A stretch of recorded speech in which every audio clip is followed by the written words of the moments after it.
In this lesson, we'll take the textured wrinkled paper layer and put it into the design. We'll resize the image, and then we'll add a color blend mode to it, and then bring the opacity down to work with the design. Open the Album Assets folder and take the texture wrinkled paper into the design.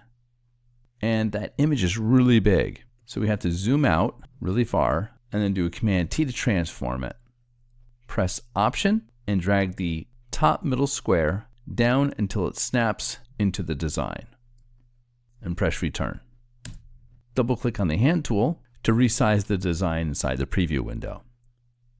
Make sure the texture wrinkled paper is on the top of the rest of the layers. Let's take the color blend mode to screen and then bring the opacity down to around 20%. And Command S to save. This lesson will continue in the next video.